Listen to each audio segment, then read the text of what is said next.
అన్నా నమస్తే. నమస్తే అన్న. ఏం పేరన్నా? నా పేరు ఈశ్వరే, పల్లపు ఈశ్వరు. ఎక్కడ ఎవరన్నా? నాది నల్గొండ జిల్లా చింతపల్లి మండల్. అగ్రికల్చర్. నేను అగ్రికల్చర్. ఎంత ఉంది భూమి? ఎంత ఉందన్న? నాకు 2 ఎకరాలే ఉంది. ఏం పంట వేస్తుంది? నేను బోరి ఎకరం వేస్తా, ఎకరం పత్తి వేసుకుంటా. ఈసారి బాగా కరువు వచ్చింది అన్న, పంట ఎట్లా ఉంది? పంటలు అంతంత మాత్రమన్నా బాగాలేదు, ఏమంతా బాగాలేదు.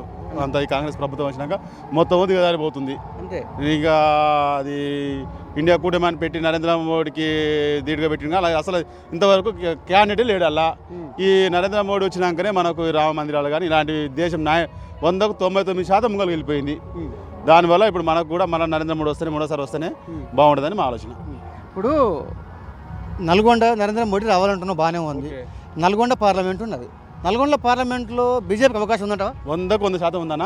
ఎందుకంటే చెప్తా కూడా అది ఇటు సైడ్ నుంచి చూస్తే కందుగా ఆయన జానారెడ్డి కొడుకు, అది కుటుంబ పాలనకి అయిపోయింది. అటు సైడ్ చూస్తే కోమరెడ్డి బ్రదర్స్ వాళ్ళ చుట్టమే అంట అన్న అంట, అది కుటుంబ పాలనకి అయిపోయింది.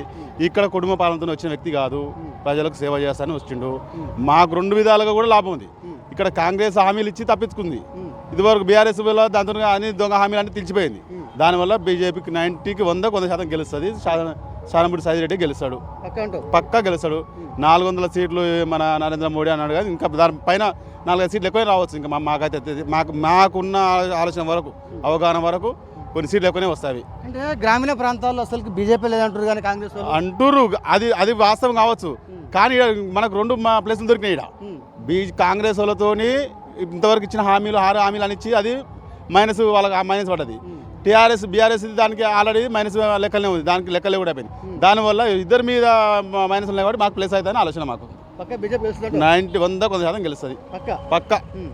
ఇదైతే పక్క. గల్లీలో ఎవరున్నా, గల్లీలో ఎవరున్నా ఢిల్లీలో మాత్రం మోదీ ఉంటాడు, పక్కా ఉంటాడు. ఆయన ఉంటేనే మన ఇండియా చూస్తున్నాం కదా మనం. ఇది కథ ఇప్పుడు 60-70 ఏళ్ళ నుంచి కాంగ్రెస్ పాలించింది. ఇప్పుడు 10 ఏళ్ళ నుంచి బీజేపీ వస్తే మన ఇండియా ఏడవండి ఇదివరకు ఎవడో నల్ల జాతీయులు ఇండియా అన్నాడు. ఇప్పుడు మనల్ని చూస్తే దండం పెడుతులే కానీ ఎవడన్నా దేశిస్తుడు ఉండా? ఎవడూ లేడు.